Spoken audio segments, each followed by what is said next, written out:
আসসালামু আলাইকুম ওয়া রাহমাতুল্লাহি ওয়া বারাকাতুহু। ইন্নাল হামদুলিল্লাহ ওয়াসসালাতু ওয়াসসালামু আলা মান লা নাবিয়্যা বা'দা। সম্মানিত দ্বীনী ভাই বোনেরা, আমরা এই মুহূর্তে মসজিদ নববীর খুতবার অনুবাদ শুরু করছি। আজকের তারিখ হচ্ছে পহেলা জিলহজ 1445 হিজরি আর 7 জুন 2024 ইংরেজি। আজকে যিনি খুতবা দিয়েছেন মসজিদ নববীতে তিনি হচ্ছেন ফজিলাতুল শেখ ডক্টর আব্দুল্লাহ বিন আব্দুর রহমান আল বুআইজান হাফিজাহুল্লাহ। আর যে বিষয়ে তিনি খুতবাটি দিয়েছেন তা হচ্ছে জিলহজ মাসের প্রথম দশকের ফজিলত ও আমল সমূহ। বিষয়টি এই মুহূর্তে প্রতিটি মুসলমান নরনারীর জন্য খুবই গুরুত্বপূর্ণ এবং আমি আশা পোষণ করছি যে খুতবাটি শোনার পরে আমাদের সবার উপকার হবে ইনশাআল্লাহ, যাতে করে এই জিলহজ মাসে আমরা বিভিন্ন ধরনের ইবাদত করে আল্লাহর কাছে প্রিয় গোলাম হতে পারি এবং এই গুরুত্বপূর্ণ সময়গুলোকে খুব গুরুত্ব সহকারে অতিবাহিত করতে পারি। আশা করছি এই ফলাফলটি আসবে ইনশাআল্লাহ। আল্লাহ যেন সেই তৌফিক দান করেন, আমিন। সম্মানিত খতিব সাহেব তিনি আল্লাহ রাব্বুল আলামিনের প্রশংসা জ্ঞাপন করেছেন প্রথমেই, অতঃপর রাসূলুল্লাহ সাল্লাল্লাহু আলাইহি ওয়াসাল্লামের উপর দরুদ পাঠ করে তিনি আমাদেরকে জানিয়েছেন যে আল্লাহ সুবহানাহু ওয়া তাআলার কিছু রহমতপূর্ণ সময় রয়েছে, সেগুলোকে যেন আমরা গুরুত্ব দেই এবং কিছু মৌসুম আছে সেগুলোকে আমরা যেন গুরুত্ব সহকারে অতিবাহিত করি। আর যেটা আগমন করেছে এই মুহূর্তে, আর সেটা হচ্ছে বছরের মধ্যে সবচেয়ে শ্রেষ্ঠতম দিনসমূহ, যেটা হচ্ছে এই জিলহজ মাসের সময়টা। জিলহজ মাসের এই সময়ে এমন সব ইবাদতগুলো একত্রিত হয় যেটা অন্য সময় একত্রিত হয় না। এজন্য এই সময়টির গুরুত্ব অনেক বেশি। এ সময় রয়েছে সালাত, হজ, সদকা, সিয়াম, এই ধরন আরো বেশ কিছু ইবাদত আর অন্যান্য সুন্দর চরিত্র ইবাদত এই সময়গুলিতে রয়েছে। তাই সম্মানিত খতিব সাহেব তিনি আমাদেরকে বলেছেন যে ওয়াহাল্লাত বিকুম, এই সময়টা তোমাদেরকে এখন বেষ্টন করেছে, অতএব ফাগতানিমুহা, তোমরা এটাকে খুব গুরুত্ব সহকারে, এটাকে গনিমত মনে করে এটাকে তোমরা গুরুত্ব দাও এবং এটাকে ফাস্তাকবালুহা, তোমরা এটাকে স্বাগত জানাও, গ্রহণ করো। অতএব আমরা যেন এর মধ্যে সৎ আমল করার ক্ষেত্রে, এটাকে মূল্যায়ন করার ক্ষেত্রে, গুরুত্ব দেওয়ার ক্ষেত্রে আমরা যেন সবাই আমরা যেন আগ্রহী হই, আমরা যেন যত্নবান হই। এই ব্যাপারে সম্মানিত খতিব সাহেব তিনি আমাদেরকে খুবই উৎসাহ দিয়েছেন। কারণ কি, এই সময় এমন সব ইবাদত একত্রিত হয় যেটা অন্য সময় হয় না। এই সময়ের গুরুত্ব খুব বেশি হওয়ার কারণেই আল্লাহ সুবহানাহু ওয়া তাআলা কোরআনুল কারীমে তিনি এই সময়ের ব্যাপারে কসম খেয়েছেন। যেমনটি আল্লাহ তাআলা কোরআনুল কারীমের সূরাতুল ফাজরে বলেছেন ওয়ালায়ালিন আশর, 10 রাতের কসম। 10 রাত বলতে কি বোঝানো হয়েছে? ইবনে আব্বাস রাদিয়াল্লাহু তাআলা আনহু এবং ইবনে জুবাইর রাদিয়াল্লাহু তাআলা আনহু আরো বেশ কিছু সাহাবা এবং তাবিঈ তারা বলেছেন যে ওয়ালায়ালিন আশর বলতে বোঝানো হচ্ছে জিলহজ মাসের প্রথম 10টি দিন। সুবহানাল্লাহ। এজন্য আল্লাহ রাব্বুল আলামিন যে সময়ের কসম খেয়েছেন, যেই দিনগুলোর কসম খেয়েছেন, সেই দিনগুলো অবশ্যই অনেক অনেক গুরুত্বপূর্ণ। তাই আমরা এর গুরুত্ব দিব। আমরা যদি হাদিসের দিকে তাকাই তাহলে রাসূলুল্লাহ সাল্লাল্লাহু আলাইহি সাল্লাম তিনি আমাদেরকে এই সময় খুব গুরুত্ব সহকারে আমাদেরকে সময়গুলোকে অতিবাহিত করতে বলেছেন এবং ব্যাপকভাবে আমাদেরকে সৎ আমল করতে বলেছেন। যেমনটি বুখারীতে এসেছে, ইবনে আব্বাস রাদিয়াল্লাহু তাআলা আনহু বলছেন রাসূলুল্লাহ সাল্লাল্লাহু আলাইহি সাল্লাম বলেন, মা মিন আইয়ামিন আল আমালুস সালিহু ফিহিন্না আহাব্বু ইলাল্লাহি মিন হাযিহিল আইয়াম, ইয়ানি আইয়ামুল আশর। তো আল্লাহর কাছে খুব অধিক প্রিয় এমন কোন দিন নেই, এই দিনগুলো ছাড়া অন্য কোন দিন, যেই দিনগুলোতে সৎ আমল করা আল্লাহর কাছে অধিক প্রিয়। তাহলে এই দিনগুলো আল্লাহর কাছে খুবই প্রিয়, যে বান্দারা এক্ষেত্রে অধিক আমল করবে, সৎ আমল করবে। এর চাইতে আর কোনো দিন নেই যেখানে আমল করাটি আল্লাহর কাছে অধিক প্রিয়।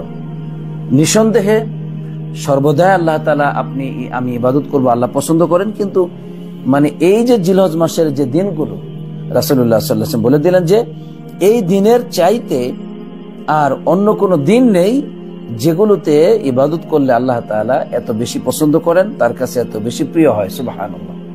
তাহলে একটু লক্ষ্য করি যে এই দিনগুলো কত গুরুত্বপূর্ণ। সাহাবাগণ একথা শোনার পরে বললেন, ইয়া রাসূলুল্লাহ ওয়ালাল জিহাদ ফি সাবিলিল্লাহ, আল্লাহর পথে জিহাদও কি এর সমতুল্য হবে না? এই 10 দিনের সমতুল্য হবে না? রাসূলুল্লাহ সাল্লাল্লাহু আলাইহি ওয়াসাল্লাম বলছেন, না, ওয়ালাল জিহাদ ফি সাবিলিল্লাহ, জিহাদও এর সমতুল্য হবে না। তবে ওই ব্যক্তির কথা ভিন্ন, যে ব্যক্তি ইল্লা রাজুলুন খারাজা বিনাফসিহি ওয়া মালিহি ফালাম ইয়ারজি' মিন যালিকা বিশাই, এক ব্যক্তি যে তার জানমাল নিয়ে বের হয়ে গেছে কিন্তু সে আর ফিরে আসে নাই, জিহাদ করতে গিয়ে সে ওইখানেই শহীদ হয়ে গেছে, আর ফিরে আসে নাই, তো ওই ব্যক্তির কথাটি ভিন্ন। তাছাড়া জিহাদের চাইতেও এই সময় আমল করা, ইবাদত করা, ইবাদতের মাধ্যমে এই সময়গুলোকে কাটানো, এটা হচ্ছে আল্লাহর কাছে আহাব্বু অধিক প্রিয়। সুবহানাল্লাহ। অতএব জ্ঞানবান মুসলমানের উচিত যে এই সময়গুলোকে, প্রতিটি মুহূর্তকে মূল্যবান মনে করে, গনিমত মনে করে ইবাদতে কাটানো। আল্লাহ আমাদেরকে সেই তৌফিক দান করুক, আমিন।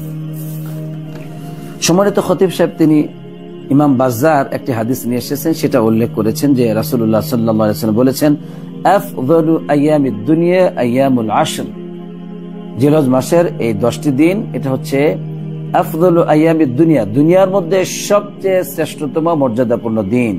সুবহানাল্লাহ। অতএব আমরা যেন এটাকে গুরুত্ব দেই, আমরা যেন মূল্যায়ন করি, আমরা যেন অবহেলা করে অতীতের যে সময়গুলো আমরা নষ্ট করেছি হেলায় খেলা, এটা যেন না করি, বরং আমরা পূর্ণ গুরুত্ব দেওয়ার চেষ্টা করব, সর্বোচ্চ গুরুত্ব দেওয়ার চেষ্টা করব। আল্লাহ সে তৌফিক দান করুক, আমিন।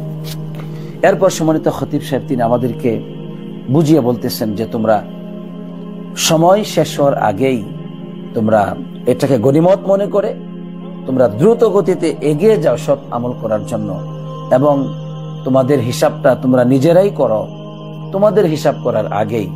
অতএব আমার উচিত যে সময় থাকতেই আমি যেন সময়কে মূল্যায়ন করি, এবং আমি যেন আমার জীবনের আমলের হিসাব করি, কি পথে, কোন পথে, কিভাবে আমি আমার অতীত জীবনটিকে মূল্যায়ন করেছি, এটা আমার দেখা উচিত। আমাকে তো আল্লাহ তাআলা তার ইবাদতের জন্য সৃষ্টি করেছেন, তো আমি কি সত্যিকার অর্থে আমার জীবনটি ইবাদতের মধ্যে কাটিয়েছি? এই হিসাবটা আমাকে ইমাম সাহেব করতে বলছেন। আল্লাহ আমাদেরকে সেটা করার তৌফিক দান করুক, আমিন। সম্মানিত খতিব সাহেব তিনি কোরআনুল কারীম দিয়েও আমাদেরকে বোঝাচ্ছেন, যেমনটি আল্লাহ তাআলা সূরাতুল বাকারার 110 নম্বর আয়াতে কারিমে বলছেন, ওমা তুকদ্দিমু লিআনফুসিকুম মিন খায়রিন তাজিদুহু ইনদাল্লাহ, তোমরা যা কিছু নিজেদের জন্য কল্যাণকর পাঠাবে তাই কিন্তু আল্লাহর কাছে পাবে। তাহলে আমি আপনি যা পাঠাবো, যদি ভালো কর্ম পাঠাই ভালো পাবো, মন্দ কর্ম পাঠালে মন্দই পাবো। হে আল্লাহ, আমাদেরকে তুমি ভালো কর্ম করার তৌফিক দান করো, আমিন। সূরা আল ইমরানের 133 নম্বর এবং 34 নম্বর আয়াতে কারিমায় আল্লাহ রাব্বুল আলামিন আমাদেরকে দ্রুত গতিতে জান্নাতের দিকে, ক্ষমার দিকে এগিয়ে যেতে বলেছেন। আল্লাহ তাআলা বলছেন, ওয়াসারিউ ইলা মাগফিরাতিম মির রাব্বিকুম ওয়া জান্নাহ, তোমরা তোমাদের রবের ক্ষমার দিকে, জান্নাতের দিকে দ্রুত গতিতে এগিয়ে যাও।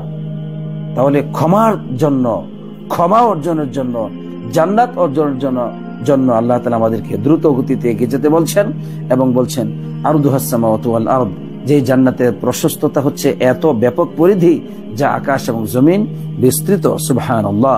আর এই জান্নাত কাদের জন্য প্রস্তুত করা হয়েছে? উইদ্দাত লিল মুত্তাকিন, মুত্তাকিনদের জন্য প্রস্তুত করা হয়েছে। আলহামদুলিল্লাহ। মুত্তাকিন কারা? আল্লাযীনা ইউনফিকুনা ফিস সাররাই ওয়াদ দাররাই ওয়াল কাযিমিনাল গায়যা ওয়াল আফিনা আনিন নাস, যারা সচ্ছল অবস্থায় অসচ্ছল অবস্থায় আল্লাহর পথে খরচ করে এবং ক্রোধকে হজম করে আর মানুষের অপরাধগুলোকে ক্ষমা করে দেয়। সুবহানাল্লাহ। ওয়াল আফিনা আনিন নাস, মানুষের অপরাধকে ক্ষমা করে। এর সংখ্যা খুব কম, যে মানুষ আপনাকে কষ্ট দিবে, আপনার গীবত করবে, আপনার জানমালের ক্ষতি করবে, এরপরে আপনি ক্ষমা করে দিবেন। এরকম মানুষের সংখ্যা সমাজে খুব কম। আর আল্লাহ তাআলা এইসব কম সংখ্যক এই মহা গুণাগুণের অধিকারী মানুষদেরকেই জান্নাতের ঘোষণা দিয়েছেন। সুবহানাল্লাহ। অতএব আল্লাহর কাছে দোয়া করে আল্লাহ যেন আমাদেরকে এই সমস্ত গুণগুলো অর্জন করার তৌফিক দান করেন, আমিন। তাই আসুন আমরা সৎ আমল করি, যা আমল করব তাই তো পাবো। তাই দ্রুত গতিতে ক্ষমার দিকে চলা উচিত, দ্রুত গতিতে জান্নাতের পথে এগিয়ে আসা উচিত। আল্লাহ আমাদেরকে সেই তৌফিক দান করুক, আমিন। সম্মানিত খতিব সাহেব, তিনি আমাদেরকে এতক্ষণ পর্যন্ত বুঝাচ্ছেন যে জিলহজ মাসের যে গুরুত্বটা সেটা কিন্তু আমাদের বুঝে আসছে আলহামদুলিল্লাহ, এবং আমাদের জীবনের যে একটি গুরুত্ব আছে, জীবনটা যে ইবাদতের জন্য, আর ইবাদত আমরা যা করব তাই যে আল্লাহর কাছে পাবো, এটাও কিন্তু ইতিমধ্যে তিনি আমাদেরকে জানিয়েছেন আলহামদুলিল্লাহ। এরপর তিনি আমাদেরকে এই জিলহজ মাসকে কেন্দ্র করে যে কিছু ইবাদত রয়েছে সেই ব্যাপারে দিক নির্দেশনা দিয়ে তিনি বলছেন যে ইন্না মিনাল ইবাদাতিল মুস্তাহাব্বাতি ওয়াস সুনানিল মুআক্কাদাতি, যে কিছু মুস্তাহাব ইবাদত আছে এবং কিছু সুন্নতে মুআক্কাদার ইবাদত আছে। এর মধ্যে অন্যতম হচ্ছে ইকামাতুল উদহিয়া, অর্থাৎ কুরবানির পশু জবাই করা, এক কথায় কুরবানি করা। তো তিনি কুরবানি করা বলতে বুঝাচ্ছেন যে ঈদের দিন যে পশু জবাই করা হয় সেটাকে তিনি বুঝাচ্ছেন। তাই ঈদের দিন আমরা যেন কুরবানি করি, এর মধ্যে আল্লাহ তাআলার শুকর আদায় আছে, এর মধ্যে নিজের এবং পরিবারের জন্য আনন্দ আছে আলহামদুলিল্লাহ, নিজের এবং পরিবারের জন্য এর মধ্যে আনন্দ প্রকাশ আছে আলহামদুলিল্লাহ। যেই কোরবানির ব্যাপারে আল্লাহর নবী সাল্লাল্লাহু আলাইহি সাল্লাম তিনি তার উম্মতকে খুব উৎসাহ প্রদান করেছেন, খুবই তাদেরকে উদ্বুদ্ধ করেছেন যে তিনি এটা চেয়েছেন যে যেন একজন বান্দা সে নিজের পক্ষ থেকে এবং তার পরিবারের পক্ষ থেকে কোরবানি করে। তাই আমাদের উচিত আমরা কোরবানি করব। আর কোরবানি যারা করব, যাদেরকে আল্লাহ তাআলা কোরবানি করার সাধ্য দিয়েছেন, তাদের জন্য আলাদা একটা বিধান রাসূলুল্লাহ সাল্লাল্লাহু আলাইহি ওয়াসাল্লাম বর্ণনা করেছেন। সেটা হলো যে ব্যক্তি কুরবানি করতে চায়, তখন জিলহজ মাস যদি তার কাছে চলে আসে, তাহলে সে যেন তার চুল থেকে, তার চামড়া থেকে কোনো চুল, কোনো কিছু এগুলো যেন সে গ্রহণ না করে, মানে এগুলো সে যেন না কাটে। অতএব আমরা এগুলো করব না। এই সম্পর্কে সহিহ মুসলিমে যে হাদিসটা আছে সেটা হলো উম্মে সালামা রাদিয়াল্লাহু তাআলা আনহা, তিনি বলছেন আল্লাহ নবী সাল্লাল্লাহু আলাইহি ওয়াসাল্লাম বলেন মান কানা লাহু যিবহুন ইয়াযবাহুহু, যে ব্যক্তির এরকম কুরবানির পশু আছে সে জবাই করবে। মান কানা লাহু যিবহুন আও যাবহুন ইয়াযবাহুহু, এরকম কুরবানির পশু আছে সে জবাই করে। তো এরপরে যখন জিলহজ মাসের চাঁদ দেখা যায়, ফাইদা আহাল্লা হিলালু যিল হিজ্জা, জিলহজ মাসের চাঁদ যদি উদিত হয়, তাহলে সে যেন তার চুল থেকে, তার নখ থেকে কোনো কিছু সে না ওঠায়, না কাটে, হাত্তা ইউদাহিয়া, যতক্ষণ কুরবানি না করে। কুরবানি করবে, এরপরে সে তার নখ, চুল এগুলো সে কাটতে পারবে, কোনো অসুবিধা নেই। তো এটা কিন্তু একটা অবধারিত বিধান, যিনি কুরবানি করবেন তার জন্য, পরিবারের সবার জন্য কিন্তু এই বিধানটি মানে হাদিসের মধ্যে পাওয়া যাচ্ছে না, বরং যিনি কুরবানি করবেন তার জন্য এই বিধান বলা হয়েছে। আল্লাহ আমাদেরকে এর উপর আমল করার তৌফিক দান করুক, আমিন। এরপর সম্মানিত খতিব সাহেব তিনি যেমনটি কুরবানির ব্যাপারে বললেন, চুল এবং নখ না কাটতে বলেছেন জিলহজ মাসে। এরপরে আবার এই জিলহজ মাসের অন্যতম আরেকটি আমল এই 10 দিনের, সেটা হচ্ছে অধিক হারে তাসবিহ পাঠ করা। এই মর্মে আল্লাহ রাব্বুল আলামিন আমাদেরকে ইঙ্গিত করেছেন কোরআনুল কারীমে যে ওয়াযকুরুসমাল্লাহি ফি আইয়ামি মালুমাত, এই সুনির্দিষ্ট দিনগুলোতে, সুনির্দিষ্ট সময়গুলোতে, দিনগুলোতে তারা আল্লাহ রাব্বুল আলামিনের নামকে স্মরণ করবে। সুবহানাল্লাহ, আল্লাহ পছন্দ করেন। এই সময় আমরা আল্লাহকে স্মরণ করব বিশেষভাবে, আল্লাহ তাআলা এটা পছন্দ করেন। অতএব আপনি পছন্দ করেন না, আমি পছন্দ করি না, পছন্দ করা উচিত। আমরা বেশি করে স্মরণ করবো আল্লাহকে। হে আল্লাহ, তুমি আমাদেরকে সেই তৌফিক দান করো, আমিন।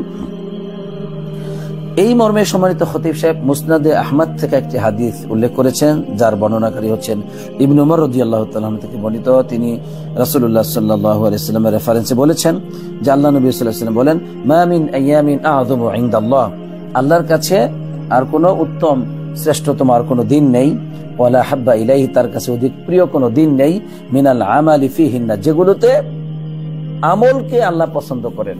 তাহলে আর কোনো উত্তম দিনও নেই, আর কোনো প্রিয় দিন নেই যেগুলোতে আল্লাহ তাআলা আমল করা পছন্দ করেন। মিন হাদিহিল আইয়ামিল আশরি, এই জিলহজের প্রথম 10 দিনের চাইতে। সুবহানাল্লাহ। এরপরে নবী করিম সাল্লাল্লাহু আলাইহি ওয়াসাল্লাম বলছেন, ফাআকসিরু ফীহিন্না মিনাত তাসবিহি ওয়াত তাহলিলি ওয়াত তাকবীরি ওয়াত তাহমিদ, এই দিনগুলোতে তোমরা খুব বেশি করে তাসবিহ পাঠ করো, সুবহানাল্লাহ পড়ো। তাহলিল মানে লা ইলাহা ইল্লাল্লাহ পাঠ করো বেশি বেশি। তাকবীর মানে আল্লাহু আকবার ধ্বনি উচ্চারণ করো। তাহমিদ মানে তোমরা বেশি বেশি আলহামদুলিল্লাহ বলো। তাহলে সুবহানাল্লাহ, আলহামদুলিল্লাহ, ওয়া লা ইলাহা ইল্লাল্লাহু, আল্লাহু আকবার, এই যে জিকির এই যে জিকির, এই জিকির গুলো আমাদের বেশি বেশি করা উচিত। আল্লাহ তাআলা আমাদেরকে সেই তৌফিক দান করুক, আমিন। এটা হচ্ছে এই জিলহজ মাসের প্রথম দশকের অন্যতম একটি আমল। তাই সম্মানিত খতিব সাহেব তিনি আমাদেরকে বললেন যে আকসিরু ফাকসিরু ইবাদাল্লাহ, হে আল্লাহর বান্দারা, তোমরা বেশি বেশি করে তাসবিহ পাঠ করো, বেশি বেশি করে তাহমিদ পাঠ করো, বেশি বেশি করে তাহলিল তাকবীর এগুলো করো, আল্লাহকে স্মরণ করো, আল্লাহ তাআলা তোমাদেরকে স্মরণ করবেন। ওয়াশকুরুহু ইয়াজিদকুম, আর তার শুকর আদায় করো, তাহলে তোমাদেরকে তিনি বাড়িয়ে দিবেন। আল্লাহ তাআলা বলছেন ওয়ালা যিকরুল্লাহি আকবার, আল্লাহর জিকির হচ্ছে সবচেয়ে বড়। আল্লাহু ইয়ালামু মা তাসনাউন, তোমরা যা কিছু করো সবই আল্লাহ তাআলা জানেন। সুবহানাল্লাহ। এতক্ষণ পর্যন্ত আমরা জানলাম যে জিলহজ মাস খুবই গুরুত্বপূর্ণ। এই মাসে আমাদের বেশি করে ইবাদত করা উচিত। ইনশাআল্লাহুল আজিজ আমরা করব। আল্লাহ আমাদেরকে সেই তৌফিক দান করুক, আমিন। এখানে প্রথম খুতবাটি শেষ করেছেন। দ্বিতীয় খুতবা সম্মানিত খতিব সাহেব তিনি যা বলছেন তা আমি সংক্ষিপ্তভাবে বলার চেষ্টা করব ইনশাআল্লাহ। তিনি বলছেন যে হে মানব জাতি, হে লোক সকল, যে এই যে হারামাইন আশ-শরীফাইন মক্কা এবং মদিনা, এই জায়গাটি হচ্ছে পৃথিবীতে সবচেয়ে শ্রেষ্ঠতম জায়গা, সবচেয়ে মর্যাদাপূর্ণ গুরুত্বপূর্ণ জায়গা। এই জায়গাতে মানুষ হজ উমরা করার জন্য, হজ উমরা জিয়ারত করার জন্য মানুষ আসে। পৃথিবীর বিভিন্ন প্রান্ত থেকে তারা তাদের ইবাদত পালন করার জন্য আসে। আর হাজিদের খেদমত করা এটা হচ্ছে বিরাট বড় নিয়ামত, আলহামদুলিল্লাহ। যেই নিয়ামত আল্লাহ তাআলা এই সৌদি রাষ্ট্রকে দিয়েছেন, এবং সৌদি রাষ্ট্র অবশ্যই চেষ্টা করছে যে বিশেষভাবে হাজিদের খেদমত করার জন্য।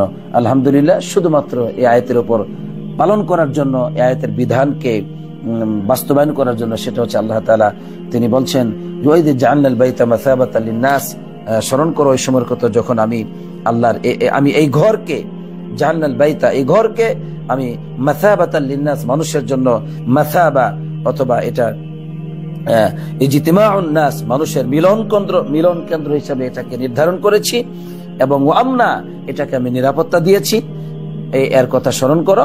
ওয়াত্তাখিযু মিন মাকামি ইব্রাহিমা মুসাল্লা, এবং মাকামে ইব্রাহিম এটাকে তোমরা মুসাল্লা হিসেবে, নামাজের স্থান হিসেবে গ্রহণ করো।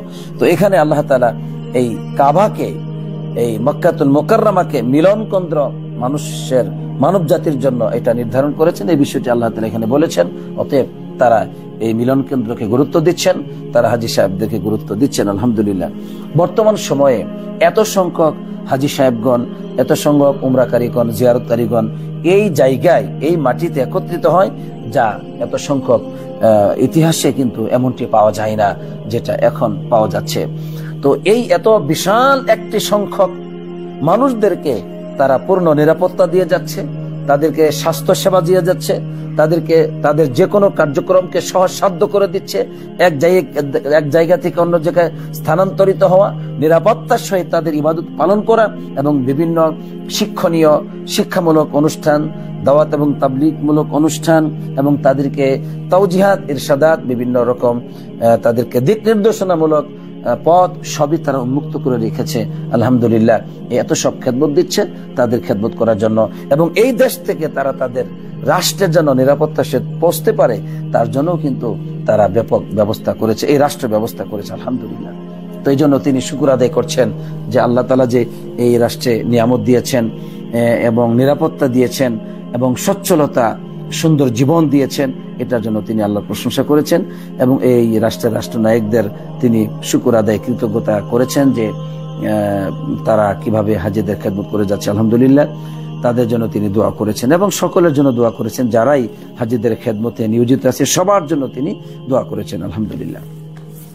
এরপর সম্মানিত খতিব সাহেব হাজীদেরকে লক্ষ্য করে কিছু তাদেরকে স্বাগত জানিয়েছেন, যে তোমাদের জন্য হচ্ছে স্বাগত, যাদেরকে আল্লাহ তাআলা হেদায়েত দিয়েছেন আল্লাহর এই ঘরকে জিয়ারত করার জন্য, আল্লাহর এই ফরজ ইবাদতকে যথাসাধ্য অনুযায়ী পালন করার জন্য, তাদেরকে তিনি স্বাগত দিয়েছেন, এবং স্বাগত জানিয়েছেন তাদের জন্য যারা ইসলামের এই বিশেষ বিধানটি পালন করার তৌফিক পেয়েছে। আলহামদুলিল্লাহ, যারা এই উত্তম জায়গায় তারা ফিরে যাচ্ছে, আগমন করছে, এবং যারা অচিরেই আরাফার ময়দানে অবস্থান করবে তাদেরকে তিনি স্বাগত জানিয়ে বলেছেন যে তোমাদের রব তোমাদেরকে নিয়ে তার ফেরেশতাদের সাথে গর্ববোধ করে বলবেন, ফেরেশতাদেরকে উনজুরু ইলা ইবাদি, এই ফেরেশতারা তোমরা আমার গোলামের দিকে তোমরা তাকাও।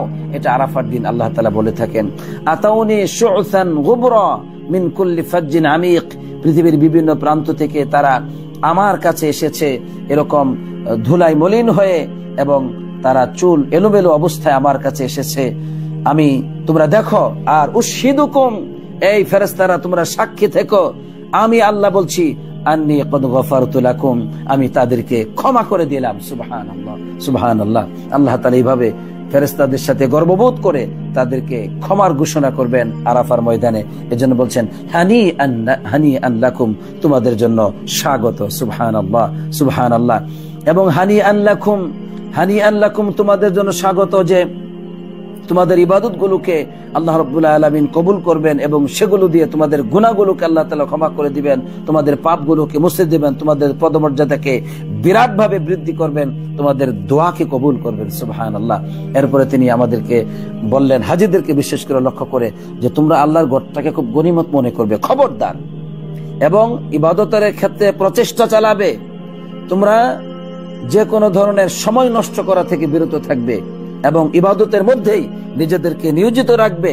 ওয়াতাজান্নাবু মা ইউদিউ আওকাতাকুম, যা তোমাদের সময় নষ্ট করে এমন কোনো কাজ করবে না। মিনাল্লাহবি ওয়াল লাগবি ওয়া মাসিয়াতিল্লাহ, গুনাহ করে অনর্থক কাজ কর্ম কথাবার্তা বলে এগুলো করবে না।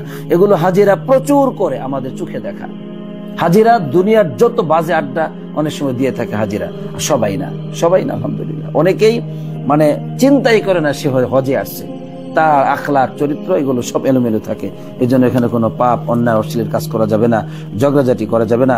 খালেস ভাবে সঠিক নিয়তে একনিষ্ঠ ভাবে হজ করতে হবে, এবং বেদাত মুক্ত হজ করতে হবে, নবীজের আদর্শ অনুযায়ী হজ করতে হবে। এই দিক নির্দেশনাগুলো সম্মানিত খতিব সাহেব তিনি দিয়েছেন, এবং কোনোভাবেই যেন মনের মধ্যে কোনো শিরকি চিন্তা ভাবনা না থাকে। কারণ আল্লাহ বলেছেন, আনা আগনা শুরাকা আনি শিরকি, আমি শিরক থেকে মুক্ত। যে ব্যক্তি এমন কোন আমল করলো, যে আমল আমার সাথে অন্যকে শরিক করলো, তারাকতু ওয়া শিরকাহু, ওই আমলটিকে আমি ওই শরিকের জন্য ছেড়ে দেই। নাউজুবিল্লাহ, ওই আমল আমি নেই না, আমি শরিকের জন্য ছেড়ে দেই। অতএব হে আল্লাহর বান্দারা, তোমরা আল্লাহকে ভয় করো, এবং তোমরা আল্লাহর সাথে শরিক করিও না। এই জন্য হাজীগণ তারা যেন সময়গুলোকে মূল্যায়ন করে, তারা যেন পাপ থেকে বিরত থাকেন, তারা যেন সবসময় আল্লাহর ইবাদতকে গুরুত্ব সহকারে পালন করে, ইখলাসের সহিত, এবং নবীজির সুন্নাহ অনুযায়ী তারা যেন ইবাদত করে। প্রত্যেকটি ইবাদতের ক্ষেত্রে তারা জানবে নবী করিম সাল্লাল্লাহু আলাইহি ওয়াসাল্লাম কি করেছেন, নবী করিম সাল্লাল্লাহু আলাইহি ওয়াসাল্লাম কি করেছেন। আল্লাহ এইভাবে আমাদেরকে ইবাদত করার তৌফিক দান করুক, আমিন। তো আজকের খুতবাটি খুবই সুন্দর আলহামদুলিল্লাহ, যেখানে সবার জন্য উপদেশ রয়েছে, হাজীদের জন্য রয়েছে।